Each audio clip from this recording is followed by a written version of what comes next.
Vous savez, il y a des bons dramas. Oui, il y a des bons dramas qui peuvent nous faire sourire, nous faire rigoler, en regardant les choses, en voyant l'échange des arguments un peu pétés, et quand on assiste à ça comme un match de tennis un peu à gauche à droite, il y a un petit côté amusant. Mais malheureusement, il y a aussi les mauvais dramas, et ce drama-ci qui touche la case rétro est un mauvais drama parce qu'il est putridement dégueulasse, malheureusement. Pourquoi en parler? Parce qu'une des deux personnes qui a donné son témoignage, non, il y a eu trois ou quatre, enfin, il y a trois ou quatre témoignages qui ont bifurqué sur Twitter. Moi, j'en ai pris deux que je vais vous lire. Il y a une des deux personnes que je connais personnellement et on a longtemps discuté dans plein de conventions rétro gaming et la personne est profondément bienveillante et sympa et quand tu vois la dégueulasserie qu'ils lui ont fait subir, c'est juste dégueulasse et c'est pour ça que j'avais envie de vous partager ça. Ça touche la case rétro. Si vous êtes rétro gamer, vous en avez probablement entendu parler. Si vous êtes dans plusieurs fois dans des conventions à gauche à droite, rétro gaming, vous en avez forcément entendu parler quelque part. La case rétro, ça fait bientôt 10 ans qu'ils font des podcasts. Et c'est toujours dans un esprit bon enfant, familial, extrêmement détendu, mais en même temps très pertinent, très technique, très avec un vrai savoir-faire. Et qu'il soit entaché par ça, ça me crève le cœur aussi. Parce que voilà, ça fait partie des piliers, on va dire, du rétro gaming. Et évidemment, toute l'équipe n'est pas dedans. Il y a deux membres de cette équipe, deux ex-membres même de cette équipe. Enfin, vous allez voir par vous-même et vous allez juger par vous-même. Mais accrochez-vous, c'est chaud.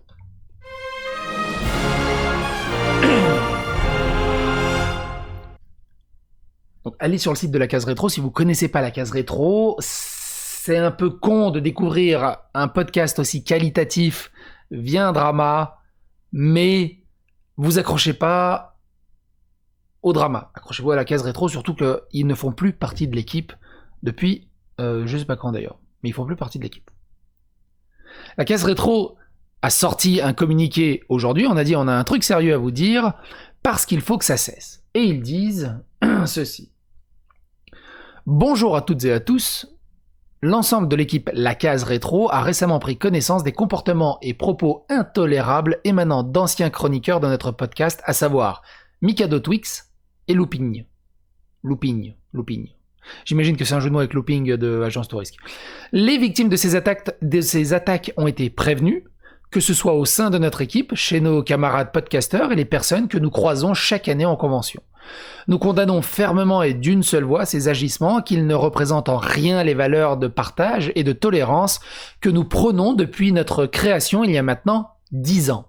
Nous estimons aujourd'hui devoir mettre face à leurs responsabilités ces deux personnes pour leurs propos abjects qui ont profondément choqué un très grand nombre de gens. Il ne nous appartient pas aujourd'hui de divulguer le contenu de ces discussions, mais il nous paraît nécessaire de communiquer sur ces comportements inacceptables. Nous ne nous exprimerons pas plus sur ce sujet et laisserons la parole aux victimes de ces attaques et aux excuses publiques des deux intéressés. Dans le même temps, nous vous demandons de ne pas tomber dans les mêmes travers et de rester à l'écart de toute attaque personnelle envers les personnes concernées. Il a totalement raison là-dessus. C'est pour ça, on va pas voir les messages de ces gens, on va surtout voir les deux témoignages des victimes. Mikado Twix et Looping, d'ailleurs, ont mis leur Twitter en compte protégé. Donc on peut pas, ils ne se sont pas exprimés, et apparemment pour l'instant ils ne s'exprimeront pas. C'est les premiers concernés, ils pourraient au moins faire amende honorable, s'excuser, faire un mea culpa, j'en sais rien, même si c'est débile, face à la violence de ce qu'ils ont fait, même on est désolé en mode faux cul, à la limite ça adoucit un tout petit peu. Punky qui dit très bien, qui dit très justement, ce qui m'a le plus fait mal, c'est de repenser au sourire. Isobel qui dit, et non mec, détrompe-toi, parce qu'il y a quelqu'un qui dit juste au-dessus, je comprends toujours pas le rapport avec le... C'est quoi cette histoire? Ah oui, parce que, attends, alors... ce qui est chiant, c'est que, je vérifie, mais je crois que c'est quelqu'un qui m'a bloqué. Ouais, c'est ça. Ah non, le tweet a supprimé. Merde, les tweets ont été supprimés par l'auteur. Parce qu'il y a un autre thread où la personne va bloquer, mais en fait c'est indiqué, je crois, limité quand c'est bloqué. Là, c'est juste il a supprimé. C'est un mec qui disait ouais non j'y crois pas, il dit ça pour rire, c'est encore une vanne. La case rétro il dit non c'est vraiment sérieux, faut arrêter de déconner, on va pas faire ce genre de message en mode c'est une vanne, c'est pour gaulerie. Donc il a dû supprimer sachant que c'était un peu déplacé. Du côté de Audioactif, il explique quelque chose aussi de très intéressant. Audioactif dit « Bonsoir, les membres de l'équipe de Audioactif ont découvert avec consternation les agissements reprochés à Mikado Twix et Looping. Nous sommes en attente d'explications de leur part.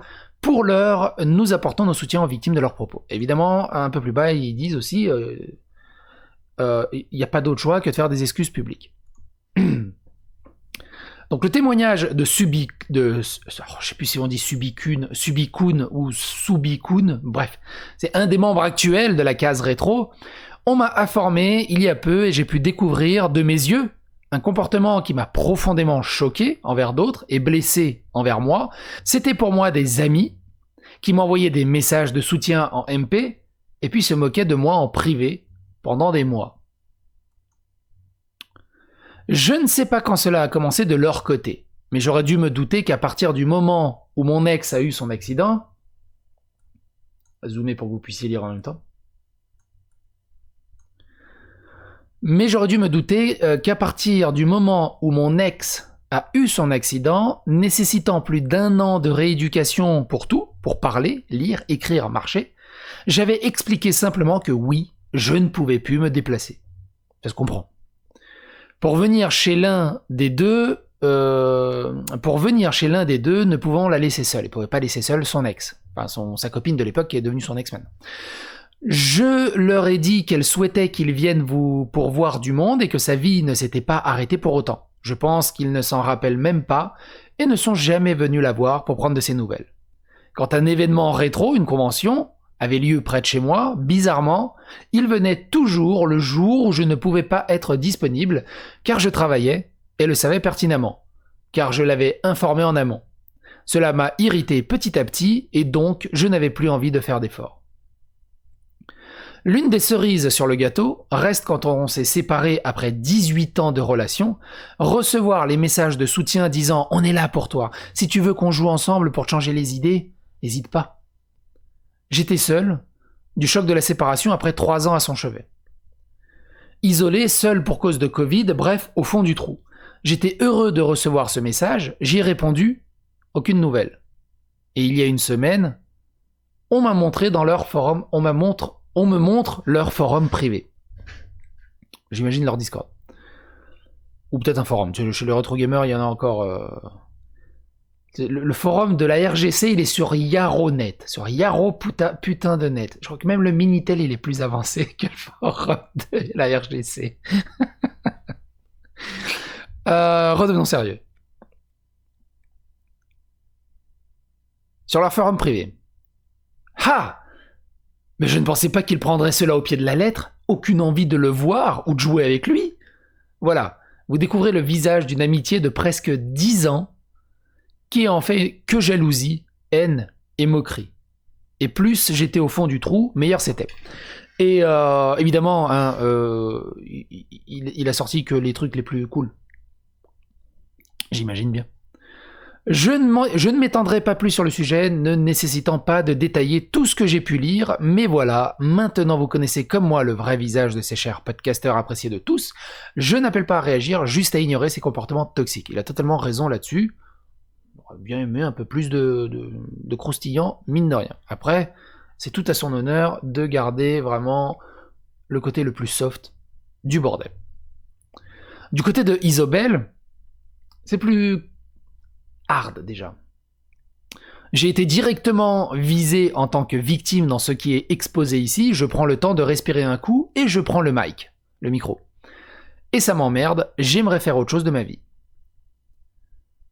Pendant longtemps, messieurs Mikado Twix et Looping se sont donnés à cœur joie avec des propos orduriers et sexuels à mon encontre, comprenant des moqueries ayant trait à mon apparence, dues à une maladie génétique sur laquelle je n'ai strictement aucun contrôle, des souhaits qu'ils exprimèrent de se voir offrir par moi des faveurs sexuelles, même s'ils trouvaient ça malsain.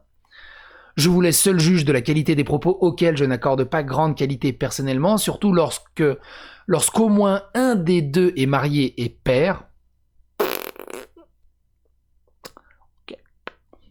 Je découvre en même temps, hein, j'ai lu que vite fait le début, mais voilà. Et je suis définitivement répugné à l'idée d'avoir aidé à divertir ces deux individus lors des événements de la RGC, lors desquels nous leur offrons le même accueil chaleureux qu'à tous les autres visiteurs. Et je le répète, je sais pas combien de fois, la RGC, la Retro Gaming Convention, la Retro Gaming Connection, la RGP, la Retro Gaming Play, la Games & Co, la PGR, la Pass Game Rebirth, tout ça c'est des conventions rétro tellement bien. Et on casse le cul pour que j'aille aux infoticaires une année.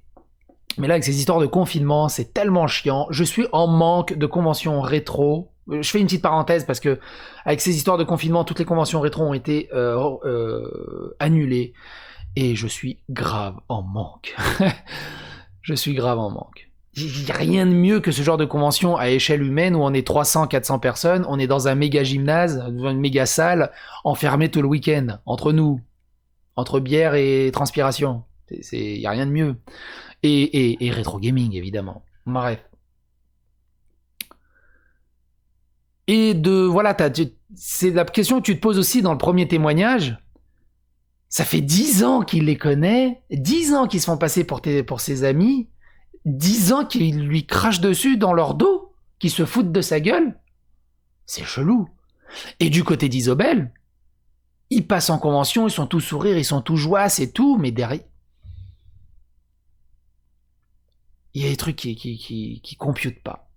Comment ils peuvent se regarder dans la glace quelque part? Comment ils peuvent être tout sourire face à Chubby-kun, voire Isobel, et derrière, à quel degré de faux-cuterie t'es? Et en plus de ça, au lieu de s'excuser ou de s'expliquer, ils mettent leurs deux comptes, enfin les deux mettent leur compte Twitter en protégé. Alors oui, pour éviter des insultes, du harcèlement et tout ça, je peux comprendre. Peut-être qu'ils vont se réveiller au bout d'une semaine. Mais ils auraient pu foutre un message tout de suite. Clairement. Si c'était des hommes... Et quand je dis homme, c'est une expression, hein, si c'était des femmes et qui se comportent... Bon bref, on va pas rentrer dans ce débat, mais vous avez compris l'analogie ou des métaphores où je veux en venir. S'ils étaient humains, avec des valeurs... Bon déjà ils auraient pas fait ça, mais au moins ils se seraient... Je sais pas, ils auraient communiqué là-dessus. Je sors de cette situation profondément meurtrie et salie. Ma passion pour les jeux vidéo anciens se prend un méchant coup de force de ce genre de rencontre, et celle-là. Celle-là est de trop, j'en ai les mains qui tremblent. Je n'ai pas toujours été la jeune femme très avenante et ouverte, tout en sourire que la plupart d'entre vous connaissent ici. Mes plus anciens amis se rappellent de moi comme étant renfermée, taciturne et méfiante. Depuis une dizaine d'années, j'ai œuvré fort pour changer cela. Et partager autour des jeux que j'ai appréciés tout au long de ma vie m'a grandement aidé et à retrouver la joie de vivre et à aimer les autres pour partager avec eux. Cet événement n'est pas loin de tout briser. J'ai envie de tout foutre en l'air. Et je suis dégoûté. Profondément dégoûté et profondément énervé. Mais je maintiens au bout, là, mais tu vois, il y a un Gekin Dama qui est en train de grossir, là, tu vois, comme ça. Que Isobel puisse, rien que l'idée qu'elle se ressente ce genre d'émotions très négatives et qu'on puisse lui faire subir ça. Isobel, c'est un des personnages les plus cool que j'ai pu rencontrer dans toute ma vie au final. On a très peu échangé, mais les quelques interactions, ils m'ont énormément marqué. Vous savez, des fois où dans la vie vous allez à gauche à droite, il y a des gens, bon bah ils sont très gentils, tu bois une bière, tu les as oubliés.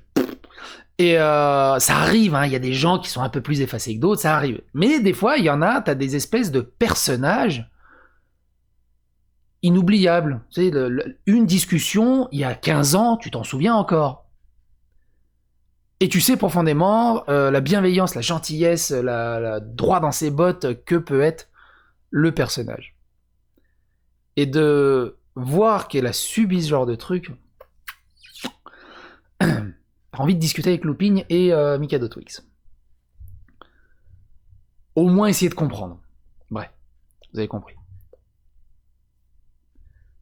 Et ça m'emmerde d'avoir à faire ça pour la 2e fois de l'année, mais servir d'objet sexuel drôle pour ces individus me pousse à la nausée. Je déciderai plus tard du niveau d'implication que je souhaite garder autour du gaming en général. Je tiens à rassurer, je suis entouré de gens géniaux qui voient d'un très mauvais œil les actes de ce genre d'ordure. Je me sens physiquement épuisé de ces histoires, presque malade. Belasco qui dit « On ne se connaît pas, mais bon courage pour surmonter ça, et surtout pour te retenir de ne pas briser des mâchoires. » Bref. Luna qui dit « Prends soin de toi, protège-toi, ressource-toi, prends le temps qu'il faut pour diriger tout cela et en ressortir plus forte. Je ne dis pas grandis, tu l'es assez bien, tu es forte, tu sais que tu es, plein de courage. À force, il finira par plus rester d'énergie au fond du pot, plus d'énergie, plus de volonté, plus de motivation. C'est très compliqué. » Après, évidemment, nous, on peut que dire des phrases clichés, ouais, courage. Mais bon, quand t'es face à ça, y a pas grand-chose à faire.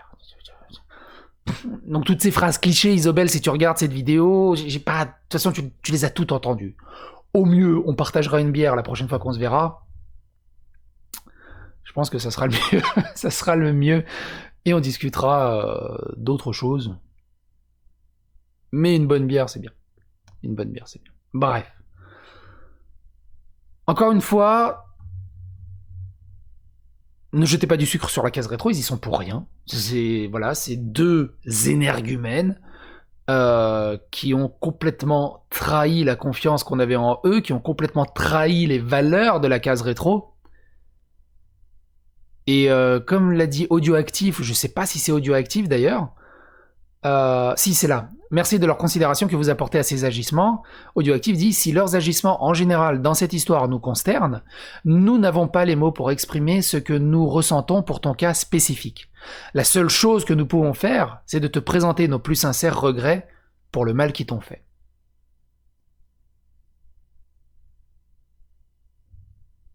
Donc c'est ça un shitstorm. Il y a de la tristesse, de la colère, de la déception, mais aussi, allez, j'ose, du bon, car on va avancer, ce sera forcément un peu plus sain ensuite. Les personnes blessées ont tout mon soutien, qu'on se connaisse bien ou pas. Je sais pas, du coup, j'ai vu ce tweet qui a parlé de il faudrait des excuses publiques. Et on est d'accord, même ultra faux cul, des excuses publiques font quand même du bien, quelque part émotionnellement. C'est con, c'est placebo, on est d'accord ? Mais ça fait du bien. Au moins ils ont fait un geste. Les commentaires sont là pour réagir. Je fais confiance, évidemment, à votre maturité. J'aime pas faire ce genre de vidéo qui touche un peu personnellement, et surtout que c'est assez dégueulasse. Mais bref, fallait la faire, et fallait que les gens soient au courant.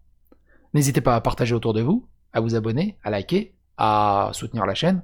Ça mange pas de pain. Et on se retrouve pour d'autres vidéos plus joyeuses. Bye. Bordel, c'est quand la prochaine convention rétro ?